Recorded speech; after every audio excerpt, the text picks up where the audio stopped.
3, 2, 1. E2 performance. Let it be known, if you're watching the YouTube video, Eljay specifically moved his chair closer to the camera so he looked larger. I am larger. Because you're using camera angles. No. This is Coach's Lounge. Welcome. Coach's Lounge is the scientific facts of whatever we've been doing. That's all we talk about. It's the facts and science. There's no question in it. It's what we've been doing for the last week. What have you been up to last week? Hey, belated happy birthday. Oh, yeah. It was my birthday. Yes, sir. Mm-hmm. I got older. Turned 40? Yeah. 33. Close enough. It is. Same thing. You're on your way to 40, bro. I am. Closer to 40 than I am to 30. I did handstands.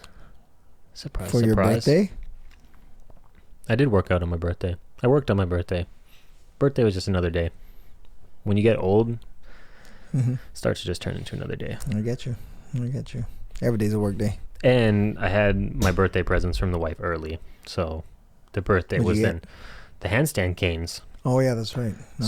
If you don't know what handstand canes are, it's essentially like wooden blocks that are carved at a specific size for your hands. And then they're like mounted on 2 little rods to go up higher. The canes themselves, though, make your hands stronger because you're kind of in a position like where you're kind of grabbing this block of wood and your fingers are stronger in that position rather than a flat hand, like flat surface. Do you find those things at a gymnastics gym? Yeah, I think so. You would. Really? I don't even know what they're called. Handstand canes. It's a cane. Because I take the kids to gymnastics. Well, we did. I don't think I've ever seen them. I've never rings, seen them. parallettes. Yeah, rings and parallettes. Yeah, the canes I think is a little bit more of a specific skill set, like very specific to handstands. Oh. You see a lot of handstand wizards use them and play with them. Honestly, it makes my handstands easier. The balance on them is easier for me than on the floor. Flat on the floor? Yeah. Interesting. Guess I'll never know. You might be on them today. I might. Watch out. That's my birthday. I leave for vacation. I'm going to Tofino. So when this episode is released, do what? I'll be surfing. Wow. Surfing, just vacation, just hanging out, relaxing. It's been like years. Could have had your long hair while you're surfing, It's been years since I've had a vacation. So. This is exciting then. Aside from a week, just a going week. For a week. Aside from COVID, right? Which was like a year and a half of vacation. I don't know if that's vacation, really. But no, BC had just reinstated their mask bylaw and things like that. So they're tightening up their restrictions again. Vaccine passports coming too. Yeah, for BC. 13th. Alberta's just like a bunch of cowboys out here. We're not going to do the vaccine passport. Yeah. They also said they were not going to close down almost ever. Yeah. So yeah, I don't know. Government is a weird thing. It Governments. Is. Why are we even talking about them? We got to talk about us. That's right. Because we don't have facts on the government. No. Or scientific. Nothing. No science. We have nothing. What did you get up to? Nothing. Just working out. Working out, feeling good. You've been busy. Except for my ankle. Ankle's bugging me. I think I need an x-ray. Still Actually, bad? Yeah, Ray told me to get an x-ray for my right ankle. Just deep dorsiflexion, bottom of a squat position. Didn't you always have that? No, kind of. But this time it's like, it's sharp. It's like bone on bone. It's like literally I had 130. One time I had 135 on my back. Squat all the way down. As soon as I got to the bottom, I had to dump the bar. Just because of the ankle. It kind of like shoots up all the way to like mid-chin. Did you do something specifically? No. And then from what it feels like when I take my medications for arthritis, seems like it's helping, but like I sit at the bottom of the squat and I still feel it. And it's not inflamed. So a little bit, but you're gonna be that 45-year-old quarter squatter guy. I guess. You guys are gonna be like, wow, look at that guy not squatting. Who cares about performance? If you look good, you look good. Whatever. That's all that matters, right? Right.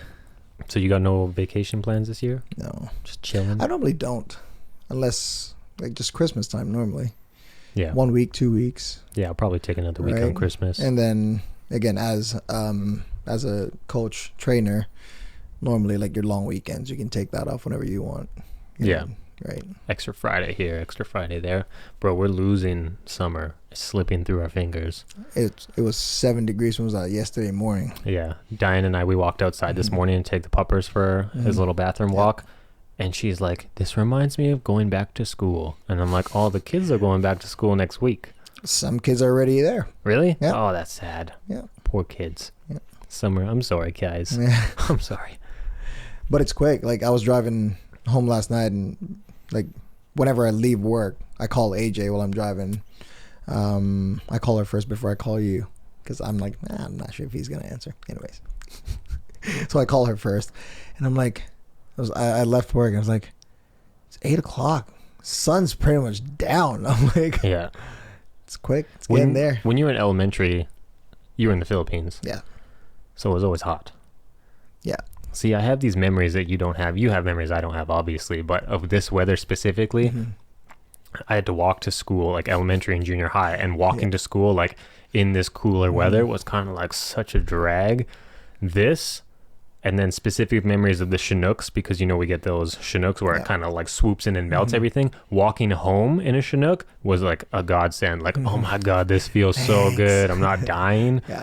And then the other, like a bad memory of walking to school, you know, in February when the frost like sticks to the chain link fences and it sticks to the trees and stuff, I would walk past this chain link fence and just drag my fingers across it so mad. That's being the like, most beautiful thing to see, though. Like when everything's like, it's beautiful, but when you have to walk in it every single day true. as a kid, you're just like, this sucks. I got a question for you. Huh. I don't know if it's just like this last few years or that's just I noticed it. Like whenever we drop off our kids to school, you'll see it's like minus 20, minus 25. You'll see kids in hoodies. That's it. Hoodies. Some of them wear shirts waiting for a bus. Yeah. And they're just wearing t-shirts. Why is it not cool to be warm? I don't know. Why is it not? Sometimes if I did that, sometimes I legitimately wasn't.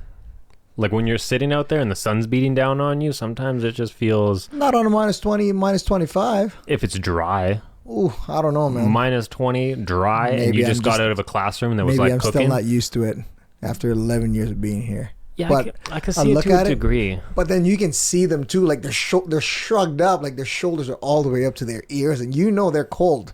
But I don't think it's cool when you're in school to be wearing a lot of layers. I'm not speaking to that specifically, but I always definitely didn't like wearing a lot of layers. And I don't know if it was a cool thing, but yeah, there's a weird thing about it. So weird. Because that's how I had frostbite on my hands because I didn't like wearing gloves. And I'd like... Why not? I don't know. Just trying to be cool, hey? I guess. Nothing's changed. Still cool. Still trying to be cool. Still trying. Always, forever trying. Yeah. Wearing a toque. So a toque made sense to me. I have an excuse for the toque because it didn't screw up your hair. If you like wore a toque to class, your hair was smoked for the rest of the day. Then you just look like you look a little stupid all day. I get you. Hands though, I don't know why I wouldn't opt in for gloves more often because the hands, you take those puppies off, your hands are the same. Toque. Is that what they call it in the U.S. too? Because the first time I heard that What's it called? was 2009 when I came here. We don't wear it back home. Yeah, so you don't have one. Yeah. Yeah, some people call it a beanie. No, we don't call it. Yeah. It's a beanie. It's a toque. I think it was called a bonnet back home. It's not a bonnet. Back home it was. Yeah, that's there's like a colder part of the. That's something babies wear. A bonnet. I have no idea. That's what they called it there. But like, I just learned the term toque, like when I came here. Yeah. 09. Get your toque. Get your toque. We're gonna go to Tim Hortons and my what? play a game of pickup puck. My what? Yeah. Stomach. Feeling okay? I can say. As bad as it is, I didn't like wearing layers when I had my motorcycle either. And a lot of people poo-poo on that, being like, oh, that's not safe. Because, like, you know, you wear your motorcycle jacket and it's got padding in it and protective and it's like heavy-duty material. So if you fall and it scrapes. Inside. Yeah. I didn't like wearing a lot of motorcycle gear because I actually felt like it was restricted and it was tight and it wasn't comfortable. And people would be like, oh, well, you're stupid. Like, it's not safe. Safety over comfort, right? Yeah. Try telling that to an 18-year-old kid who's just riding a crotch rocket around because it's fun and cool. I get you. And I felt bulletproof at the time. I think everyone did. I got in a couple accidents with my motorcycle.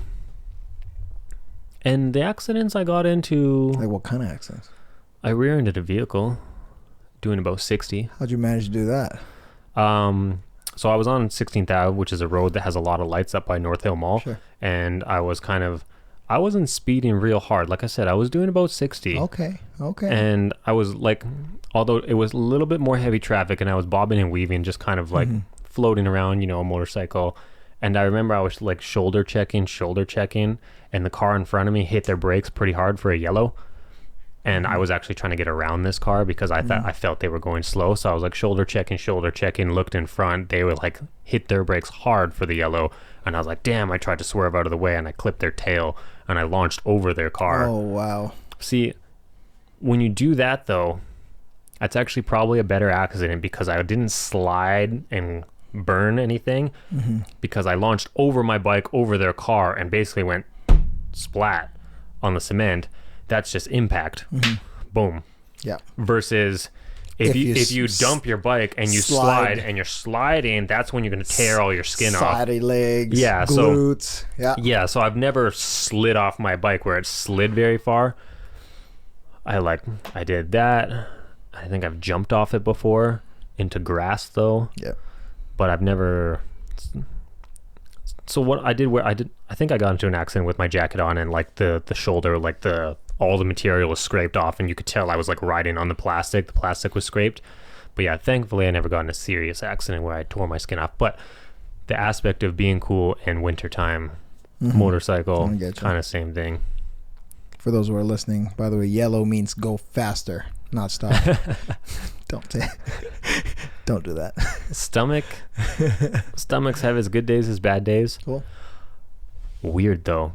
I tell Diane constantly, every day I talk to her about my stomach and kind of give her the heads up, just as an extra brain to maybe catch a red flag or something.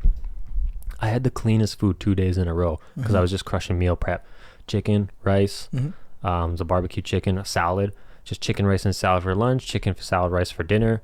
And then I was having like almonds and I was drinking a lot of water. 2 days of that and I had the worst stomach pain one of those nights. Maybe you're allergic to chicken. I don't know. No, because I still had the chicken like recently and it didn't bother me. So I had really bad stomach pain one of those nights. And then I was like, I stopped it. And then I went back to, I got Starbucks for like coffee for breakfast and one of their breakfast sandwiches, which is bread and cheese and eggs and coffee and cream, like all like you were good. All the gluten and dairy. I'm not bad. Interesting. It's weird. Water? How much water do you drink? I'm back on taking in like my jug of water. Yeah, 4 liters. Yeah. When's the last time you changed your filter for your water? It's not that outdated. Okay. I actually stay relatively on top of it. Okay. So, yeah, it's weird. Crazy. So, like, stomach today was kind of like, it's kind of been like a 2 out of 10 noticeable. Kind of just like a little bit of light pain, a little bit of light discomfort. But, like, I had spicy Vietnamese food and I had coffee and a breakfast sandwich from Starbucks this morning. I don't know. And you've dealt with doctors, nutritionists? Yeah, I seen naturopath, doctor, blood work. They did SIBO tests, stool samples. Basically, the only thing they haven't done is a biopsy. I have somebody who wants to refer me to like a TCM, like traditional Chinese medicine, to do whatever they want to do. If you still read up on it, or if you do the Google doctor thing, it could just be bad IBS, where it's just my stomach smoked because I don't feel 100% safe and comfortable. Like stress related, you mean? Yeah. Okay. And 100% safe and comfortable is every day is outside my comfort zone, starting my own business. Every day is like a little bit, and there's constantly things I need to be working on and doing that are completely brand new to me. So there's stress with that. And then thinking about wedding, kids, new house, new business, podcast. Me and you were talking about trying to get more on our social media platform, and we're uncomfortable doing that. Like, you can tell we're talking and we're scripting, but there's still a level of like, oh man, it's the first again. It's like a first. Yeah, we're trying to make it good, try to make it make sense, but make it like a little bit funny or entertaining. Yeah, it's got to be entertaining, or it's got to be informational, like filled, right? I get you. So yeah. Actually, before that, So I've been noticing, because if you guys don't remember, I deleted my Instagram and Facebook. And then recently, since we started podcasting, like I want to pump those out again. Not as productive as I want to be, like pumping out, let's say, informative or whatever, anything related to our podcast or business. But consumption is there. It creeped up. I can tell you that. Oh, you've been crushing again? Yep. Yeah. I don't crush that much consumption. No, well, not much, but I mean, it's there. Like, noticeably, it's there. Yeah. Like, I will have a conversation with myself, like, okay, what are you doing? Okay, then shut it off for now. And then later on, it's almost like automatic. As soon as you turn your phone on, Just you browse. swipe, Boom, boom, boom, boom, boom, boom. and then you click, and then boom, it's a swipe. I'm like, It's automatic. it's hard. Yeah. It's hard. See, I think the difference between me and you, entertainment wise, is if I go sit in bed and I grab my phone, it's not the first thing I want to grab. I want to get rid of my phone and grab a video game instead. Yeah. So Yeah. it's Different. Yeah, I get you. same but different. Yeah. But yeah, no, last week I contemplated about deleting it again. Yeah, you can't, bro. You need it. You got to set better boundaries. I delete it, and then I can just, like, if you know what, if I need to pump out every, I don't know how I'm gonna deal with it. There's blocks you can put on it. You can put childproof locks on it. No, yeah, sure. I have no idea what that is. We set up a childproof lock with my password in it. Sure. And you're only able to access it. Sure. Like, you can put time limits on it where you're only allowed to be on Instagram for 10 minutes a day. It almost sounds so dumb, because it's like, I feel like I'm so much better than this, but I think that's the power of entertainment. And Bro, I don't know. Why do you think these are multi-billion-dollar businesses? It's because they perfected the art of getting your attention, and the algorithms is all about getting your attention. Yeah. We need to be on Instagram anyways, though, looking at reels, not for entertainment, but for knowledge, ideas, and creativity. We need to pull from them. I can say it that way and try and do it that way. You need to But fucking as soon do as it. there's a You need funny, to do it that way. As soon as there's a funny one, it's like, oh shoot! You're like, is that a monkey getting punched in the nuts? Hilarious. Bloop, bloop, bloop, bloop, bloop. Oh man! All right. I'm like, I know more on like those reels and stories now than I think I should or really wanted to. But we'll see. We'll try and be as professional as we can with the use of that platform. And if I feel like I'm out of control, sorry, bro. You're gonna have to pump that out yourself for like another month or so, and then control I'm gonna yourself. Yeah, You little addict. Yeah, Jeez. sure. Have some discipline. I have an addictive personality. That's what it is. I like burpees too, so I do that all day. Do burpees instead of it. E2 Performance. Thanks for listening to our Coach's Lounge. Thank you, guys. We love you so much. Beep boop.